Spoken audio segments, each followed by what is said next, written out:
Bom dia e a paz de Deus para você. Hoje é sábado, 20 de junho de 2020. Eu gostaria de te convidar para que juntos possamos refletir na palavra de Deus. Hoje, o texto bíblico que eu gostaria de trazer para vocês se encontra no livro de Lucas, capítulo 22, versículos 39 ao 46. Esse texto diz o seguinte: Jesus no Getsêmani. Jesus saiu e, como de costume, foi para o Monte das Oliveiras, e os seus discípulos o seguiram. Quando chegou ao lugar, disse-lhe: Orai para que não entreis em tentação. Apartou-se deles cerca de um tiro de pedra, e pondo-se de joelhos, orava, dizendo: Pai, se queres, passa de mim este cálice. Todavia, não se faça a minha vontade, mas a tua. Então lhe apareceu um anjo do céu que o confortava. Em agonia, orava mais intensamente. O seu suor tornou-se em grandes gotas de sangue que corriam até o chão. Levantando-se da oração, foi ter com os discípulos e os achou dormindo, exaustos de tristeza. E disse-lhes: Por que estáis dormindo? Levantai-vos e orai, para que não entreis em tentação. Essa palavra de hoje me trouxe uma série de reflexões que eu gostaria de compartilhar com você nesse dia. A primeira das reflexões que me veio à mente, e o capítulo diz exatamente sobre isso, no seu subtítulo diz Jesus no Getsêmani. Já no versículo 39 fala que, como de costume, Jesus Cristo foi para o Monte das Oliveiras. Mas o que fez Jesus no Monte das Oliveiras? Jesus foi ao monte para orar. O Monte das Oliveiras é representado aqui como um lugar de oração, mas também um lugar de fortalecimento espiritual para o próprio Cristo. O Monte das Oliveiras também representa, nessa passagem, o exílio da cidade. Por algum motivo, que a gente pode inclusive deduzir, Jesus Cristo sai da cidade, vai em direção ao monte, porque ali, naquele Monte das Oliveiras, ele buscava estabelecer uma relação ainda maior de intimidade com Deus. Muitas pessoas não conseguem se firmar na fé e nem ser pessoas de oração, porque sequer têm um lugar de oração, sequer têm um lugar de fortalecimento. E a vida na cidade é uma vida que nos sobrecarrega de tantas necessidades materiais, de tantas obrigações, de tantas responsabilidades. O ritmo com que a vida urbana nos atravessa nos faz muitas vezes não termos tempo para Deus, muito menos conseguir encontrar um espaço de intimidade com Deus e encontrar necessariamente com o próprio Deus. Talvez pensando nisso, Jesus Cristo sai da cidade, os seus discípulos o seguem, ele se encontra em um lugar de oração que ele tinha por costume estar, e é ali que ele busca fortalecimento, é ali que ele busca respostas e intimidade com Deus. Não precisa nem dizer que Cristo, sendo Cristo, tinha o costume de orar. Mas Cristo, sendo Cristo, também tinha o costume de ir em direção a um lugar de fortalecimento. Jesus foi ao deserto, Jesus foi ao Monte das Oliveiras. Jesus nos manda orar dentro dos nossos quartos.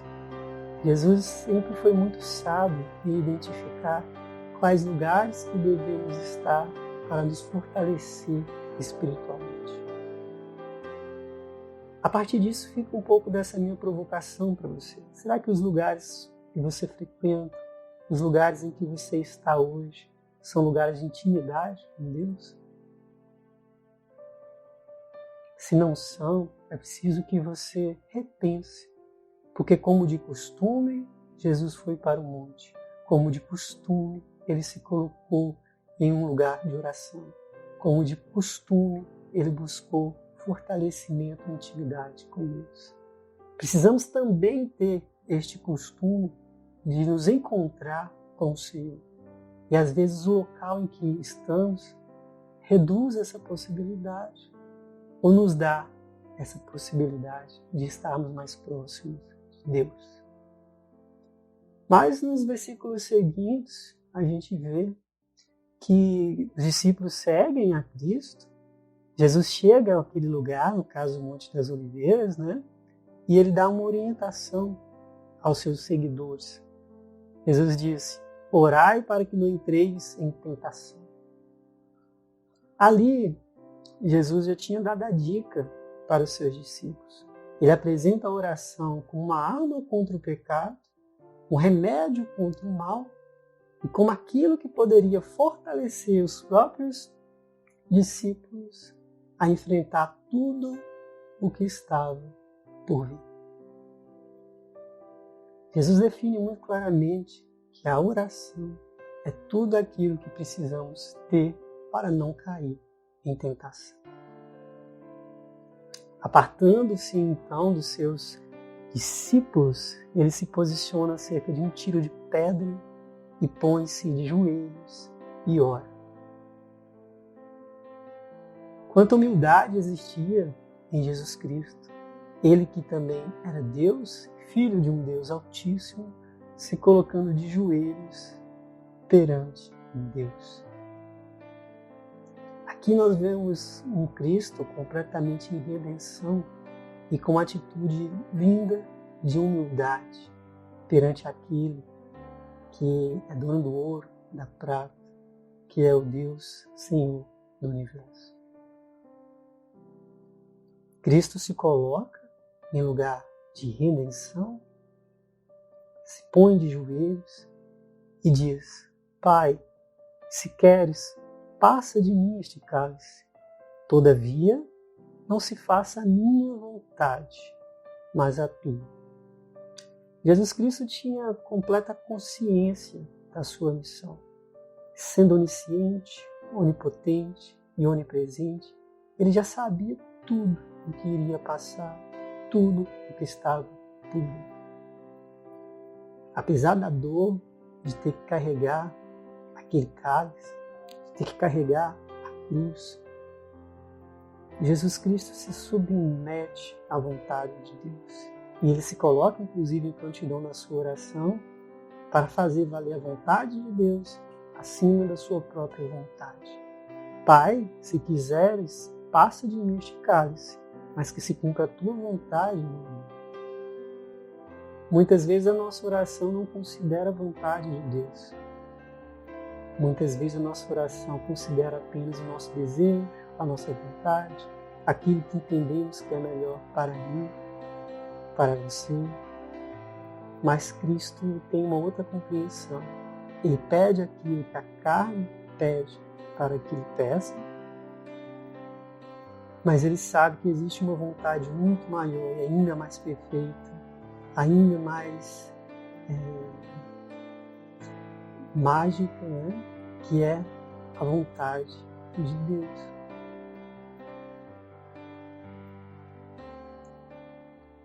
Já diante de toda essa dor, de um Jesus Cristo que reconhece conscientemente a sua missão e as dores que essa missão lhe traria, até o momento da crucificação, ele ora, se submete completamente a Deus e, como resposta, Deus lhe envia um anjo. E você já parou para pensar o que significa esse anjo? Bem provavelmente esse anjo que apareceu a Cristo representava três coisas muito lindas. A primeira é: o anjo aparece, e a própria palavra diz isso, para confortar altar de Jesus Cristo. Diante de toda a angústia e agonia que Jesus passava, Deus ouve a sua oração, responde a sua oração, porque quando o anjo chega, é sinal de que Deus estava ali presente e ouvia a Cristo. Mas não só isso também, Deus conforta o coração de Cristo.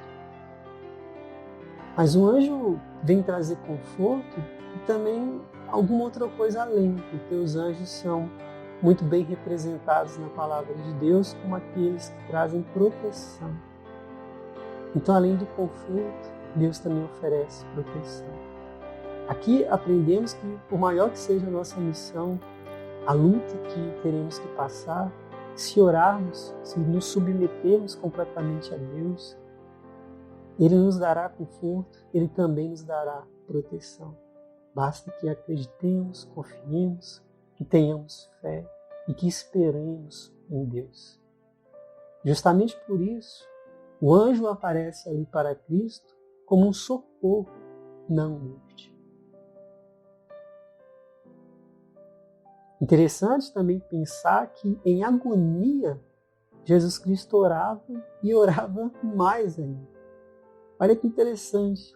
Às vezes, no momento da maior dificuldade, é justamente o momento em que nós recuamos da fé e abandonamos a oração. Aqui Cristo nos ensina justamente o contrário, porque quanto mais agonia ele sentia, mais oração ele oferecia a Deus, maior era o seu clamor.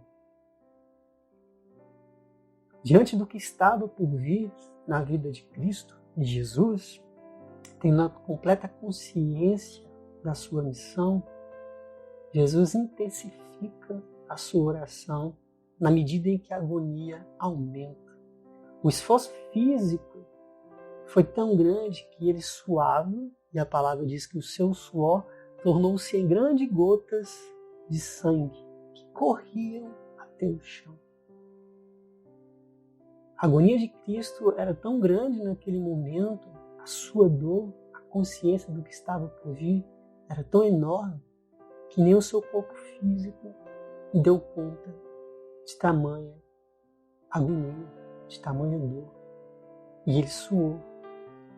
Mas ele suou também como fruto do seu esforço de oração. É muito comum a gente ver aquelas frases, de pessoas que frequentam a academia, que dizem sem dor, sem ganho. Aqui Deus nos mostra, Jesus Cristo nos mostra, que muitas das vezes a gente tem que orar até suar, até o nosso corpo ser completamente permeado pela oração, porque na medida que o suor, como gota de sangue, corria até o chão, isso era sinal de que o esforço físico de Jesus Cristo era tão grande que aquilo atravessava o corpo dele por inteiro, exalava o seu corpo, percorria todo o seu corpo.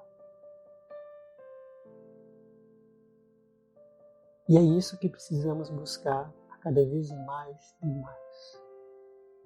Orarmos até suarmos, porque isso demonstra esforço físico e espiritual ao buscar aquilo que realmente queremos de Deus. Para tocar o coração de Deus, precisamos orar e clamar o máximo que pudermos, até obtermos resposta do Senhor.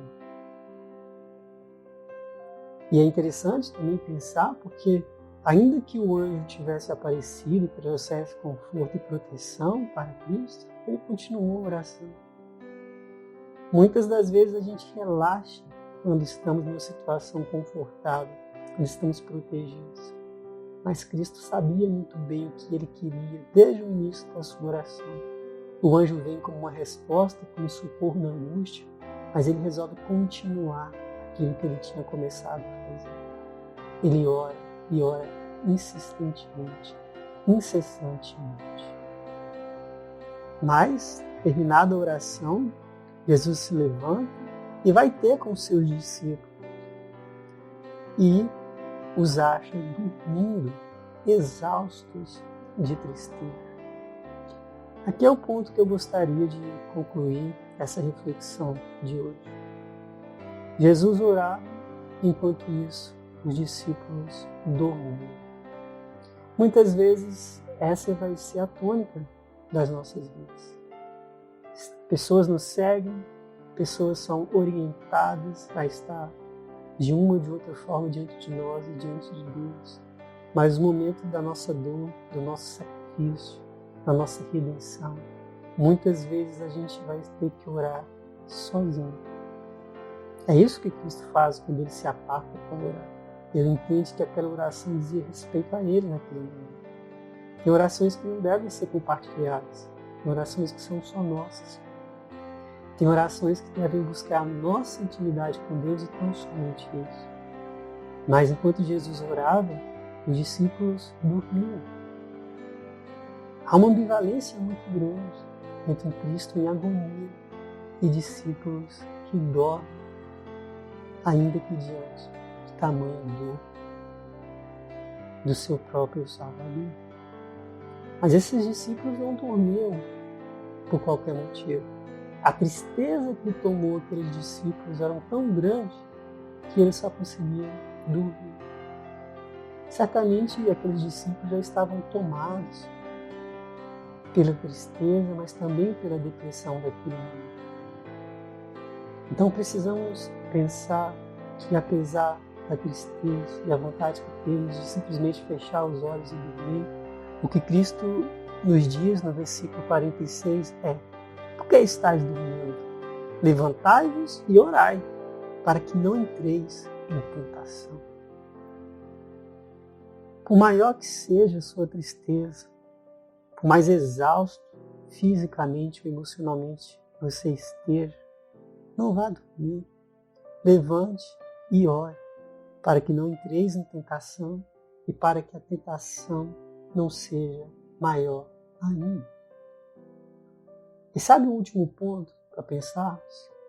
É porque lá no versículo 40, já no início, quando Jesus Cristo chega no Monte das Oliveiras, a primeira coisa que ele diz ao chegar ali é: orai para que não entreis em tentação. Os discípulos, por algum motivo, não seguiram a orientação de Cristo. Cristo teve que dar 2 vezes a mesma orientação, no versículo 40 e depois no versículo 46. Que isso sirva, de alguma forma, de lição para todos nós.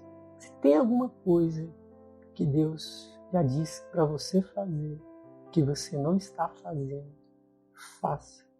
Mas faça, sobretudo, a partir da oração, porque a oração traz as respostas que precisamos, nos traz conforto, proteção e socorro na angústia. É preciso, então, que nós oremos para que não caiamos em tentação. Que todos vocês fiquem com Deus, tenham um bom dia. Compartilhe essa mensagem com todos aqueles que Deus tocar o seu coração. Siga o meu canal no YouTube, Gerações da Fé. Se inscrevam, compartilhem os vídeos que lá se encontram, curtam cada um desses vídeos. Aproveitem este final de semana, principalmente em oração. Se cuidem e a paz de Deus